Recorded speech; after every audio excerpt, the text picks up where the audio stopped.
think I will not waste much of the time of our guest speaker. So we are honored to have him today with us. And I want Pankaj to introduce our today's guest speaker. Thank you. Thank you, Chayaji. Thank you very much. I think Christophe is here. Dr. Christophe, just want to put on your cameras and just to check whether you... Thank you, welcome. Dear friends, let me introduce you, Christophe, before we start your talk. Jai Bhim and good afternoon, ladies and gentlemen. It's a great pleasure for me to introduce our guest of honor today, Dr. Christophe Jaffrelot. UAE is greatly honored and privileged to have your gracious presence on Ambedkar Jayanti 2021. Let me tell you about his educational background. Dr. Christophe is a graduate of the Paris Institute of Political Studies, Sciences Po in Paris, the University of Paris 1 Pantheon-Sorbonne, and the Institut National des Languages et Civilisation Orientales in Alco. History was his major. He has a doctorate of political science from Sciences Po in 1991. Let me talk about his career and work and publications. Dr. Christophe is a senior research fellow at CERA Sciences Po, CNRS, professor of Indian politics and sociology at the King's Indian Institute, London, non-resident fellow at the Carnegie Endowment for International Peace and president of the French Political Science Association. Among his recent publications are Business and Politics in India, with Mr. A. Kohli and A. Murli, The Majoritarian State, again as a co-author with Mr. Chatterjee and T.B. Hansen, How Hindu Nationalism is Changing in India, 2019 Hearst, India's First Dictatorship as a co-author with P. Anil, and The Emergency, 1975-76 with Hearst. You know, he has more than 30 publications in French and English languages. His publications on India covers aspects of Indian nationalism and democracy, Indian socio-economic structure, caste mobilization in politics, and ethnic conflicts. He deeply studied and reflected on thoughts and suggestions of Dr. Ambedkar in his various addresses and in his book. Now let me tell about his some non-academic activities. He is a permanent consultant at Center for Policy Planning Staff of the French Ministry of Foreign Affairs since 2008. And he is a columnist in Indian Express since 2013. Actually, his career and journey itself is a big award. Christophe was awarded the CNRS Bronze Medal in 1993. He received the Ramnath Goenka Award for Excellence in Journalism. He was awarded with Brenny Prize for Geopolitics by the Defense Minister of France for his book, Lee Syndrome Pakistanians. Such a versatile personality who is going to enlighten us on liberty, equality, fraternity, that is our constitutional values, through cultivation of mind and emotions. Ladies and gentlemen, please join me in welcoming Dr. Christophe Jaffrelot. Thank you very much, Pankaj. I will indeed concentrate my attention now on Babasaheb Ambedkar on the occasion of Babasaheb Ambedkar Jayanti, and I will share my screen in order to show what I considered as important in terms of visuals. Can you see my screen now? Let me. Yes, Christophe, we can see. Yeah, please make it PPT mode. Yeah.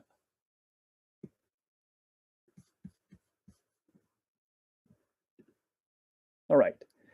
Well, my entry point today is more about Babasaheb Ambedkar and democracy. But what you will see is that democracy for him meant more than politics. For him, a democratic revolution has to be social and economic at the same time. And I will cite him. He said, social and economic democracy are the tissues and the fiber of a political democracy. The tougher the tissue and the fiber, the greater the strength of the body. Democracy is another name for equality. Parliamentary democracy developed a passion for liberty. It never made even a nodding acquaintance with equality. That's a very powerful vision that was, of course, rooted in his analysis of the Indian society and the caste system in particular. Few months before converting to Buddhism and a few months before his demise on the 6th of December 56, he said, "A democracy is more than a form of government. It is primarily a mode of associated living. The roots of democracy are to be searched in the social relationship, in the terms of associated life between people who form society." I want to is the objective and what is the methodology. The objective is liberty, equality, and fraternity. And how to reach there, how to emancipate Dalit from the caste system, has resulted in 5 stages, and I will review quickly these 5 steps. First, to understand the problem fully, and he was a sociologist, he was a scholar. 2, reforming society, including its own community, his own community. 3, fighting social and political rights, 4, social and political rights. 4, playing the political and institutional game, but last but not least, converting to Buddhism. So let's see how these 5 stages unfolded themselves. First of all, he is a student of the caste system. He is a scholar as much as a man of action. He has studied all kinds of social sciences in India, of course, but also in the US, in UK, in Columbia University, in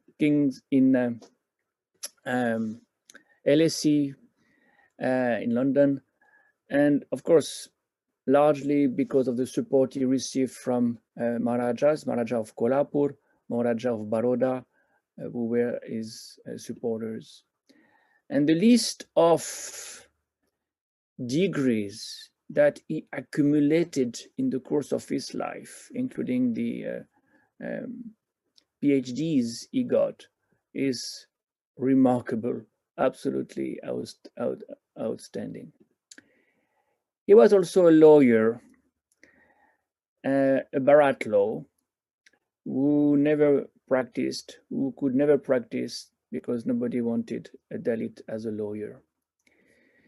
What I want to emphasize is that as a sociologist, he is the first analyst of what he calls graded inequality. What does it mean? I will not going to read this long citation. You may just do a screenshot and read it when you have the time. But the point he made very powerfully is, in the caste system, you always need someone lower than you. So he says, there is the lower, there is the lower, there is the high, there is the higher, and there is the highest. And it's very difficult to create solidarity between the lower and the lowest, the low and the lower. And that's the reason why he said India is not a country for revolution, because a revolution needs unity at the bottom of the pyramid. And the caste system is not only a division of labor, but a division of the laborers. That's a very powerful formula that he developed. So he has learned by studying the caste system what was the main problem he will have to face. And I cite this quote: "Castes form a graded system of sovereignties, high and low, which are jealous of their status and which know that if a general dissolution came, some of them stand to lose more of their prestige and power than others do. You cannot therefore have a general mobilization of the Hindus, to use the military expression, for an attack on the caste system. You cannot, but that's what he wanted to do. He wanted to bring together Mahars, Shambhars, monks, and many others to fight the caste system. And that's what is so clearly expressed in this masterpiece, the 1935 book that he called Annihilation of Caste. How to do it? Number two, second stage, by reforming Dalit first. And he created the laws of Manu, were of course the crucible of the caste system. But he said, to fight for equality, to fight for access to temple, does not mean that you have to be believers. Because if you focus only on temple entry, you believe in equality before God, but that's not what I want. I want you to believe in equality in society. And he finally decided to boycott temples where Dalits had no access. Third, after reforming society or trying to reform his community, Babasaheb Ambedkar turned to politics. In fact, he had been invited to take part in politics by the British themselves. You know, the British were so impressed by him that they turned to him anytime they wanted someone to speak in the name of the depressed classes, the way they called Dalits at that time. So as early as 1919, he was asked by the Montagu and Chelmsford Commission to testify. Then he was asked to testify before the Simon Commission, and he was part of the roundtable conferences in 1930 and 31 in London. Every time he asked for political rights, and he said, either you give us reserved seats or you give us separate electorate. Separate electorate became his favorite demand, and he got it finally in 1932 when the Communal Award was issued by the British government. But Mahatma Gandhi was so upset by this idea that Dalits would get a separate electorate that he went on fast, and this fast forced Babasaheb Ambedkar to sign the Pune Pact that replaced separate electorates by reservations, quotas of seats. Never mind, Babasaheb Ambedkar decided to shift to party politics and created the Independent Labour Party in 36. He fought elections in 37. Then he started the Scheduled Caste Federation in 42 and fought elections in 46, 47, 51, 52. But he realized that to have a party for scheduled caste only was not sufficient. So just before he died, he returned to the Republican ideology and gave the idea of the Republican Party of India that was to be created soon after to fight the 57 elections. Well, none of these parties could make any significant inroads. In fact, Babasaheb Ambedkar himself lost many times, especially after independence, during the elections, Lok Sabha elections. But that did not deter him from trying to push political interest, political cause of the Dalits. And that's the fourth strategy that Babasaheb Ambedkar followed, to take advantage of the rulers, be they British before independence or Congress after independence. And that's why he joined Jawaharlal Nehru's government in 47, and became the president of the drafting committee of the Indian Constitution. He played a very important role there. And this strategy of joining Nehru's government, joining the parliament, the drafting committee, was not a form of opportunism. It was a form of pragmatism, because the objective always remained the same: the emancipation of the Dalits. So you use different means, something Kanshiram will do in the 80s, 90s, but for the same objective. You do not dilute the aim. And he did a lot in these capacities as a public figure. For instance, he fought for the workers when Congress formed the government in 37 in Bombay Presidency.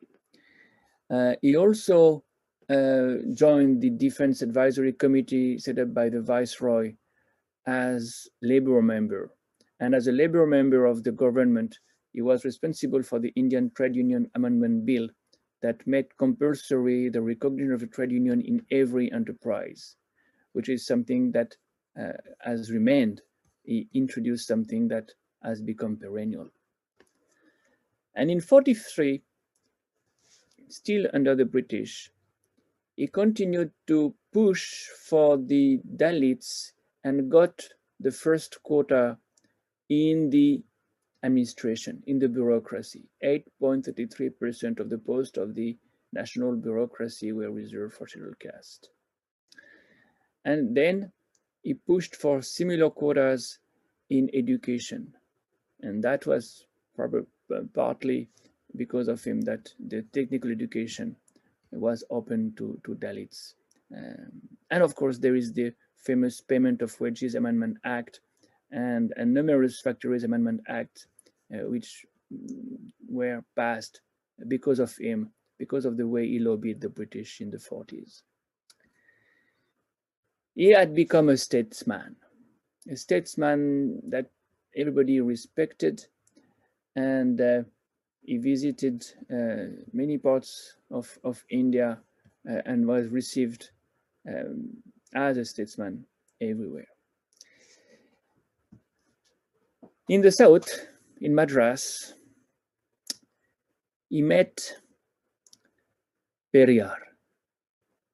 And Periyar was the forefather, if you want, of the idea of Dravidistan. And this idea percolated in Babasaheb Ambedkar's mind to such an extent that he thought about a Dalistan. That was a utopia.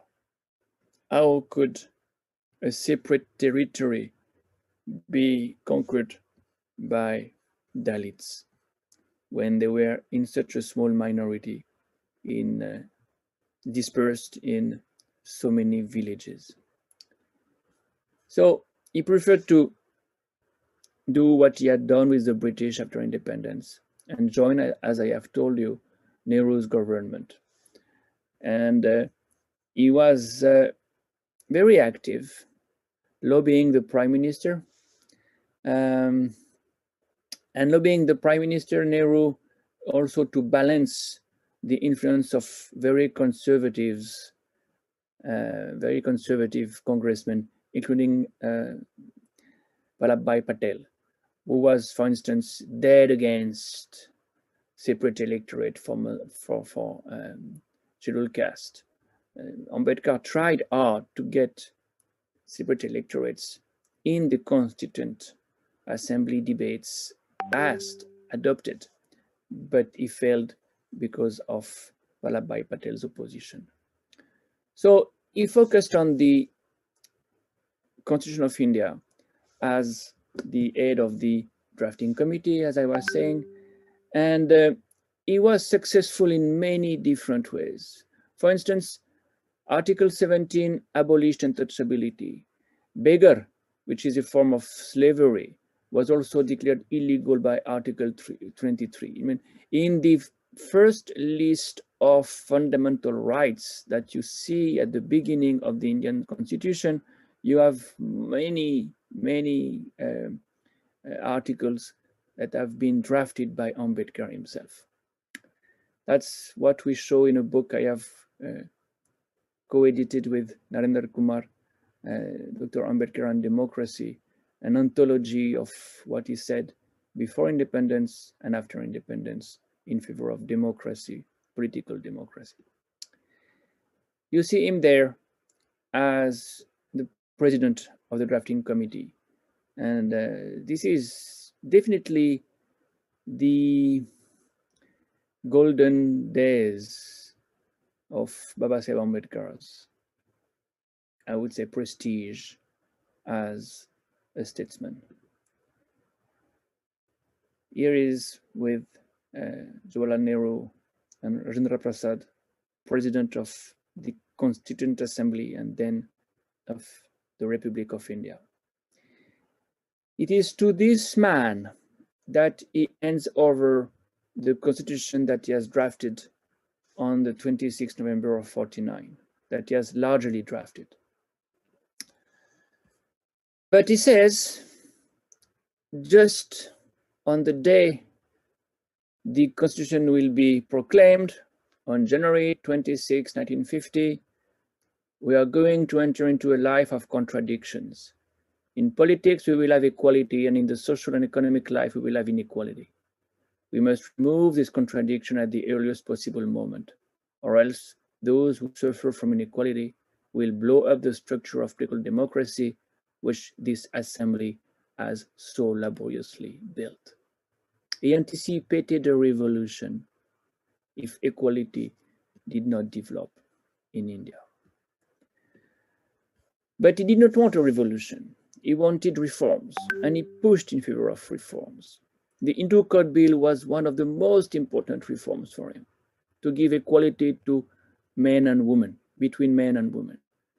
Well, that was too ambitious for the Hindu traditionalists of the Congress party. Prasad, Patel, but others opposed the bill.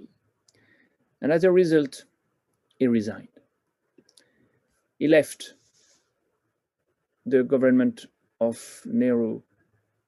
He preferred to be a free man fighting for effective social reforms rather than the prisoner of the Congress conservative leaders.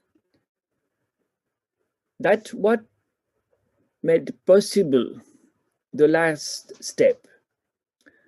The last step, the conversion to Buddhism, was certainly something everybody could expect, because he had said in 1935, I was born a Hindu, I could not do anything against that, as he says. Unfortunately for me, I was born a Hindu untouchable. It was beyond my power to prevent that, but I declare that it is within my power to refuse to live under ignoble and humiliating conditions. I solemnly assure you that I will not die a Hindu.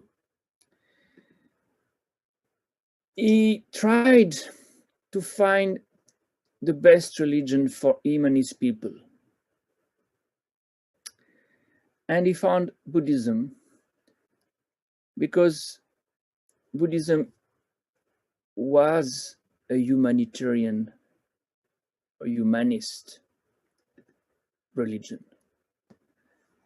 It was a democratic religion, in tune with his belief in equality and an alternative identity for the Dalits who wanted to live in Hinduism. This is something you see when on the 14th of October 1956, he took 22 oaths. Many of them consisted in saying goodbye to Hinduism. I shall not recognize Brahma, Vishnu, and Mahesh as gods. nor shall I worship them. I shall not recognize Ram and Krishna as gods, nor shall I worship them. I shall not recognize Gauri and Ganpati as gods, nor shall I worship them. I do not believe in the theory of incarnation of God. I do not consider Buddha as the incarnation of Vishnu. I shall not perform Shraddha, nor shall I give offerings to God. I shall not perform any religious rites through the agency of a Brahmin. So many oaths that he was severing his links with Hinduism and embrace Buddhism. I thereby reject my old religion, Hinduism, which is detrimental to the prosperity of humankind and which discriminates between man and man and which treats me as inferior. These are the photographs you can see in Nagpur, and these are the words he uttered for justifying his conversion. Liberty, equality, and fraternity, he said, is not something I found in the French Revolution. It is something I found in Buddhism. Well, this is exactly what Ambedkar has become, a Buddhist icon, and I would say the ultimate humanist. And I will stop with this idea that he was the one who believed in man in such a way that he wanted equality. That was my starting point, and he looked for it in 5 different directions. These were the 5 steps that I have listed. But I want to end by saying he was the ultimate humanist, a Democrat, and for that reason, he did not believe in superhuman heroes who are bound to downgrade democracy. Hero worship is certainly not dead in India. India is still par excellence the land of idolatry. There is idolatry in religion, there is idolatry in politics. Heroes and hero worship is a hard, if unfortunate, fact in India's political life. I agree that hero worship is demoralizing for the devotee and dangerous to the country. I welcome the criticism insofar as it conveys a caution that you must know that your man is really great before you start worshipping him. And I think this quote is particularly relevant today in today's India. But I'm sure we'll return to that in the Q&A, and I'll stop sharing my screen at that point.